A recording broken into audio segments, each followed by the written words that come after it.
Маңайлы акция.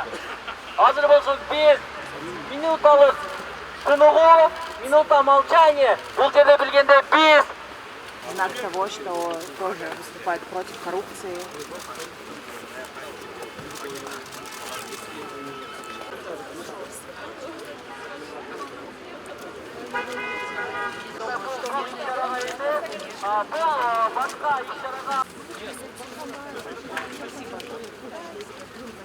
Раим!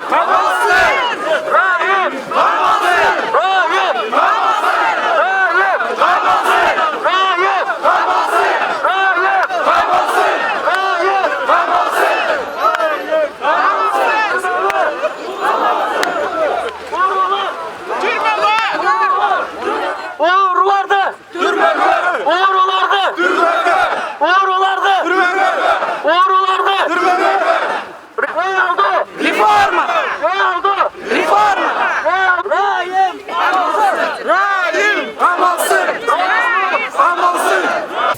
Ширин, скажите, пожалуйста, вот сейчас ваши оппоненты говорят, что вот эта акция якобы там, связана с Западом и так далее. Что вы можете по этому поводу сказать?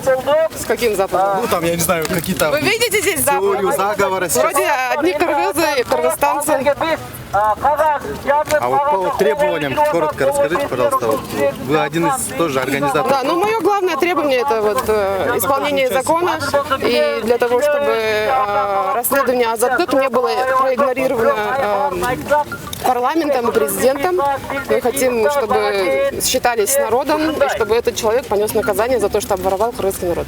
А что вы можете сказать по поводу реакции президента? Он дал небольшой комментарий со слов... Ну, его пресс-секретарь. Да. Мы хотим услышать от президента самого. Да.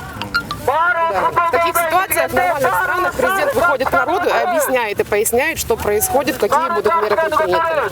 Мы сейчас ни от кого ничего не услышали. Единственное, то, что мы знаем, это то, что полиция не обнаружила нигде недвижимость, принадлежащую Матраимовым, хотя в интернете это очень легко найти. Спасибо большое. Алло. Алейкум.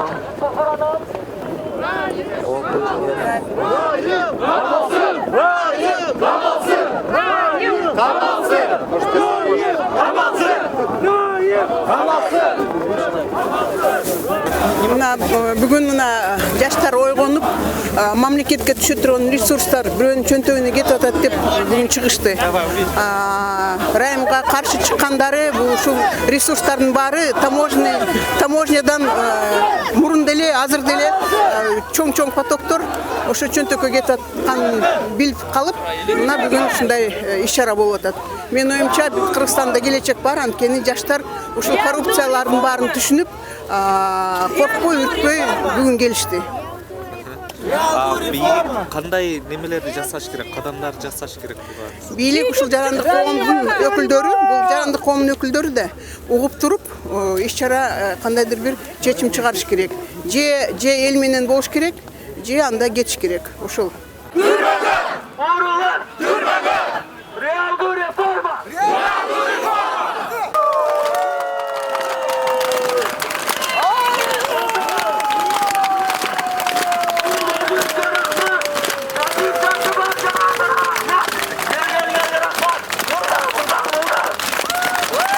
Терпеть невозможно.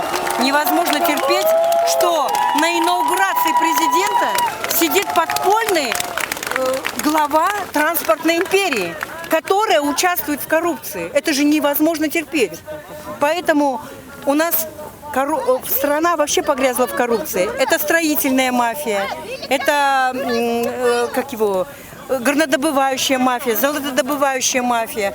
С ураном это тоже мафия. И везде, куда бы мы ни ткнули, везде мафиозные кланы захватили власть. Они расставили своих людей, они вместе вступают в сговор.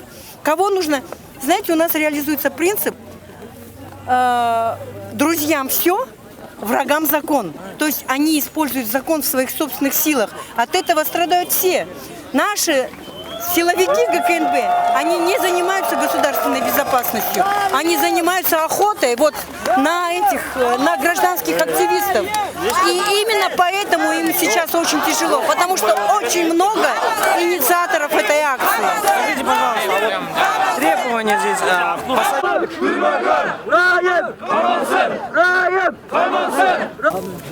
Siz neden çerçevatası ошондо? Коррупциядан чарчадык. Биз баарыбыз чарчадык. Бирок айтыш керек, бул политикалык лозунг эмес. Бул болсо биз кээ бир киши жөнүндө айтпай жүрөбүз. Жалпы система үчүн. Ошону чарчадык. Sizge жалпы система жакпайт. Эми реформа кылыш керек. Системный реформа кылыш керек. Болсо эми биринчи жолу элге чыгыш керек. Эми биринчи жолу. Мына эл чыкты. Мына Каракөсөр кар жаап атат, суу болуп атат, элибиз баарыбыз чыгышты. Азаттык устраивать этип атат. ЦРУ, Америка деп аткан эле. Райым эмне ЦРУга кимчендер болуп калыптырбы? Биякта элдин мүддөсү ушунчалык уурулукка чыдабай уже мен деле үйдө жаттым эле, мен да келдим. Бул беспредел да болбойт да. Сооронбай Шарипович болсо далил бергиле. Кандай иши элди далилди эл бериш керек, эми болбойт да, уят да булай. Акмакчылыкта монтип жүрө берсе болбойт, каралачы элди мына. Бүт жөнөкөй жаштар келип атат. Ким сат акча берип атты? Каяктагы акча? Ким берип карап көргүлачы мына. Кудай урбады. Тиякта Фейсбукта эме кылып атышат.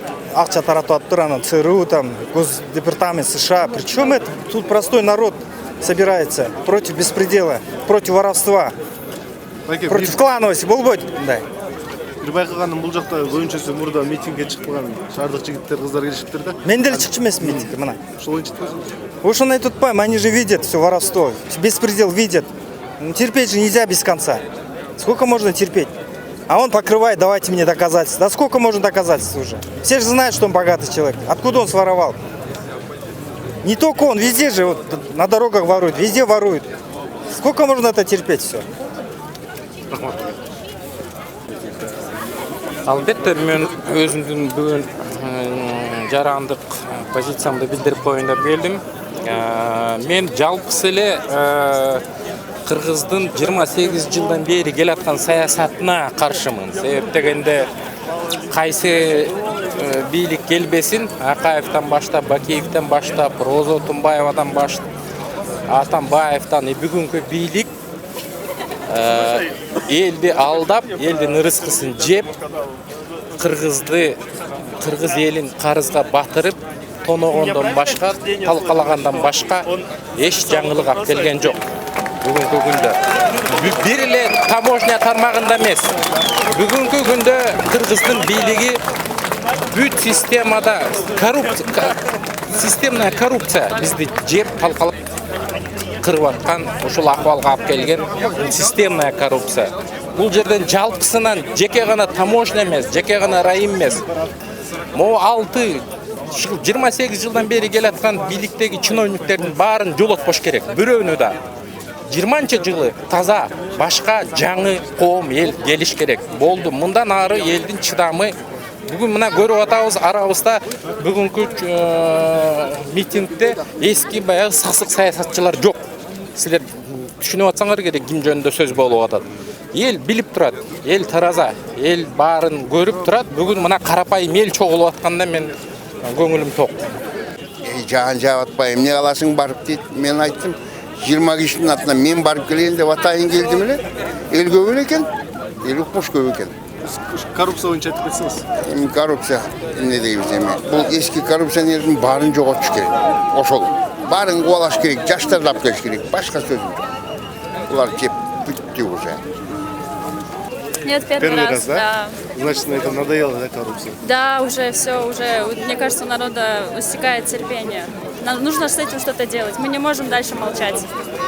За будущее наших детей, за будущее нашей страны. Мы, несмотря на такой холод, вот вышли с подругой, отпросились с работы, чтобы свою гражданскую позицию показать.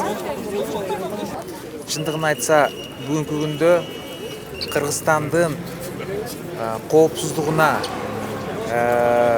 мамлекеттүүлүгүнө чоң доо келип жатат. Бул коррупция биздин түп тамыры менен башынан аяғына чейин жеп жок кыла турган нерсе да. Эгер бүгүнкү күндө биз мамлекетибизди сактап калбасак, а мамлекетибиз кимге керек? Жарандарга керек да, бизге керек. Биз жашайбыз, бала бакырабызга керек, биздин келечегибизге керек. Эгер биз айтпасак, бүгүн биз токтотпосок, муну ким токтотот? Бүгүнкү күндө коррупция биздин жарандардын ар бир жашоо тармагына кирип кетти. Эмне үчүн ишкерлер салык төлөп, жарандары салык төлөп атса, ошол акча жуулуп бүгүнкү күндө тышка чыгып атат. А кандай деген социалдык көйгөйлөр чечилмек, кандай деген инфраструктура маселелери чечилмек? Бул жерде көрүп турганыңыздардай канча адам келбеди, бирок келишин билбедим, бирок көбүнчө жаштар келди. 22ден 35-40ка чейинки жаштар, кыздар болобу, жигиттер болобу, кыскасы кыргызстандыктардын баары келди. Биз койгон талап үчөө эле. Биринчиси Раим Матраимов камалсын деген талап, экинчи талап коррупцияга малынган элдин акчасын, биз төлөп аткан салыктарды, бажы кызматынан өтүп аткан акчаларды, ошол товарлардан түшкөн мыйзамсыз жол менен баягы акталган, адалданган акчалар казынага кайра кайтарылсын. Ошол акчаларды урдап аткан азыркы аткаминерлер камалсын, жоопко тартылсын. Анан үчүнчүсү эң негизги нерселер, чындыгын айтканда бул жерде кеп бир эле Раим Матраимовду эмес, же ушул Раим Матраимовго окшоп уурулукка малынган аткаминерлерде эмес, кеп реформаларда. Бизге азыр кардиналдуу реформалар керек. Укук коргоо органдары, сот системасы реформаланыш керек, өзгөрүш керек. Мындай ар бир нерсенин бир учуру болот да.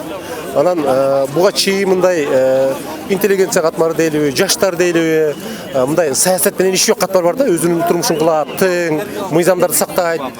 Бирок ошол эле мезгилде ушул сыяктуу мындай абдан резонанстуу бир мындай иликтөө чыгып атса, бийлик өзүнүн фейктерин агытып коюп, башын баягы кумга катып, эч кандай реакция кылбай тургандыгынын өзү бүгүнкү күндө өзгөчө жаштарды деген мындай калктын бир катмарын ойготуп, биздин башыбызда кимдер турат деген суроону өзүбүзгө бергенге аргас кылды да. Эгерде ушул сыяктуу, мисалы үчүн бүгүнкү күндө албетте ар кандай сөздөр бар. Бул Райымдын спонсор экендиги жөнүндө, башка жөнүндө сөздөр бар. Анын баары тең кандай бир деңгээлде, белгилүү деңгээлде тастыкталып атат да. Ошондуктан бийлик бүгүнкү күндө ачык мындай кемчилик эткенбизден, мындай нерсени жасайбыз деп элге убада үмүт бериш керек да. Эгерде элге үмүт бербесе, албетте бул мындай өзүңүздөр көргөндөй мына бүгүнкү күндө сары карточка көрсөткөндөй футболдо көрсөттүк. Бул эмне эскертүү. Анан эгерде кыргыз элинин бир стихиясы ушундай, эгерде бийлик реакция кылбай турган болсо, Кудай сактасын, элдин кандайдыр агымын токтото алышы мүмкүн да. Ошондуктан менин оюмча бийлик бүгүнкү күндө акты ак деп, караны кара деп мойнуна алып, мындай элге кызмат көрсөтө турган бийлик экендигин көрсөтүш керек да. Чоң рахмат. Бүгүнкү митингдин катышуучуларынын сыртынан карасаң, шаардык жаштарда демек бир муун өсүп чыкканда, бир кезде баягы айылдан келген эле эмоционалдуу катмар чыкса, коомдун башкача катмары, бизнес чөйрөсүндөгүлөрдүн катышып атканы дагы бул бизнестегилерге дагы бир жакшы климат керек да, атмосферачы. Анан аларды тынчтандырган маселе да. Анан бул борбордук бийликтегилерди эгер ушундан аң сезимдүү, акыл эстүү жыйынтык чыгарбаса, бул ырбай берет. Андыктан бийлик мындай тез чарада ушу бүгүнкү күндүн эмесинен баягы күүсүнөн бир жыйынтыкка келиш керек. Мен келечекте кыргыз элине жана менин урпактарыма кайдыгер эмесмин. Ошондуктан президенттен бир эле талап, президент өзү айткан азаттык биринчи иликтөөсүндө мага далил депчи, мынакей далил, экинчи далил. Муга мен 100% жана ар бир фурадан $5000 алынат деп атпайм. Мен да чет элде иштеп келгенмин, таможня менен сталкиваться эткенмин. $5000 1000 ГКМ алат, 1000 МВД алат, 1000 дагы бирөөлөр алат, 1000 анан ошо ТС алат. Ошон үчүн бул далилденген иш. Биздин журналисттерди, жалпы Кыргызстан журналисттеринин коопсуздугун карасын, жана ушуну президент өзү көзөмөлгө алып, аягына чейин чыгарсын мыйзамдын негизинде. Анан жалпы эл эмнени талап кылып атат? Раим Матраимовду камасын деп атат. камасын. Биздин президент бизге конституцияда 5-тен 5 белгилүү болуп көрүнүп турбайбы канча миллиард деген долларлар Кыргызстандан чыгып кеткен. Ошондуктан мен ушул позициянын, реакциянын позициясын колдойм и коштойм. Рахмат. Все, поехали, давайте, давайте расходимся, друзья, расходимся, вам всем спасибо, расходимся. Канчалык көп турган сайын ошончолук маселе боло берет. Кеттик үйгө. Үйүңөрдө адамдар күтүп атат. Улан мырза, эл тарагысы келбейт да. Кандай эми элдин эмоциясы ушул да экен да.